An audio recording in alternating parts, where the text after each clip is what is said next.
In 2008, Elon Musk was broke. Tesla was 2 weeks away from bankruptcy. SpaceX had just lost their third rocket in a row. One more failure, and that was it. No more Mars, no reusable rockets. There is no private space company. People claimed he was delusional. Those rockets were for governments, that you cannot simply create a space program in an El Segundo warehouse. They were wrong. Because what SpaceX accomplished over the next decade did not simply disrupt a sector, it altered the rules of space itself. Let me explain how SpaceX was built. Not just the publicized version, but the true, raw one. Let's get one thing straight. Elon Musk didn't start SpaceX to sell rockets. He started it because he thought humanity was sleepwalking toward extinction. In 2001, he cooked up a PR stunt called Mars Oasis. The idea was to send a greenhouse to Mars with cameras, live stream it to Earth, and show people that Mars could be colonized. A literal life on Mars image to reignite public interest. The catch? He needed a rocket. So he flies to Russia and tries to buy a refurbished ICBM. They laugh in his face, literally. One Russian rep calls him a child. Another demands $21 million for a missile that used to carry nukes. On the flight back to the US, Musk opens a laptop, runs cost breakdowns, and sees the gap. The raw materials for a rocket? Only 2% of the cost. Everything else? Overhead, inefficiency, bureaucracy. That's the moment. We don't need to buy one, we can build one. This wasn't confidence, it was obsession. And by 2002, he had founded Space Exploration Technologies Corp., or SpaceX. SpaceX's first office was a dusty warehouse in El Segundo, California. No corporate playbooks, no legacy systems. Musk wasn't looking for people with 20 years of NASA experience. He wanted speed. He wanted hungry engineers. He hired people like Tom Mueller, a propulsion genius who quit traditional aerospace because it was too slow. Jim Cantrell, an aerospace consultant who had accompanied Musk to Russia, and Gwynne Shotwell, who would eventually become the company's president, the practical diplomatic counterweight to Elon's chaos.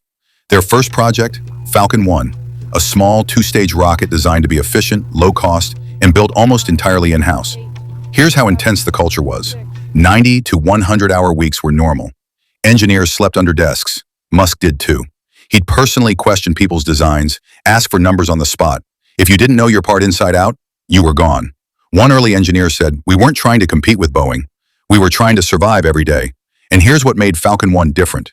It used Merlin engines, designed in-house. It was powered by RP-1, kerosene, and liquid oxygen, cheaper and safer than exotic fuels. It could be built with a fraction of the cost of government rockets. But building it was one thing. Launching it was hell. The launch site? Not Florida, not California. Amalek Island, a remote atoll in the Marshall Islands, rented from the US military. Why? Cheaper, less restricted, and nobody cared if something exploded. Flight 1, March 24th, 2006, liftoff, and boom. A fuel leak causes fire. The engine fails after 33 seconds. The rocket spirals and crashes. Flight 2, March 2007, launch goes well, but the second stage tumbles due to a roll control failure. Another failure. Flight 3, August 2008. This one had to work. Musk was out of money. The rocket launches. Then, something tiny goes wrong. A bit of residual thrust causes the first stage to bounce back into the second. Instant failure. At this point, Elon's burned through nearly all of his $180 million PayPal exit money. Tesla's also on the edge. The Roadster isn't shipping, investors are nervous, and both companies are literally days from default. Musk later said, "I could either split the money between Tesla and SpaceX and both die, or put it all in one and maybe one survives." He chose to go all in on both. And with the last Falcon 1, they prepared for a fourth flight. September 28, 2008, Falcon 1, Flight 4, Amalek Island, a team of 26 engineers, no backup rocket. This was it, T-0. Liftoff, perfect first stage, stage separation, clean. Second stage, ignition, climbing, orbit. They did it. SpaceX became the first private company to reach Earth orbit with a liquid-fueled rocket. Musk cried. His team celebrated. But they weren't out of the woods yet. Just 2 months later, a miracle happened. NASA, under pressure to reduce costs, had launched the COTS program, Commercial Orbital Transportation Services. And in December 2008, after that fourth flight, NASA awarded SpaceX a contract, $1.6 billion to deliver cargo to the ISS. This deal saved SpaceX. It also marked a massive shift. NASA was no longer building rockets alone. They were outsourcing to startups. Musk took the money and scaled up, fast. He built The Falcon 9 is a heavy-lift rocket with 9 Merlin engines. The Dragon capsule designed to carry both cargo and eventually humans. A manufacturing facility in Hawthorne, California, a massive space where cars used to be built, now used for rockets. They were no longer a startup. They were the real thing. But even after success, SpaceX kept failing. In 2015, a Falcon 9 exploded mid-flight, destroying a $110 million NASA payload. In 2016, a rocket exploded on the pad during fueling, blowing up a Facebook satellite meant for Africa. People said reusability was a gimmick. In 2020, SpaceX hit a milestone no private company had ever reached. They launched 2 NASA astronauts, Doug Hurley and Bob Behnken, into orbit aboard the Crew Dragon capsule. It was the first American manned launch from U.S. soil in 9 years. And NASA didn't just watch.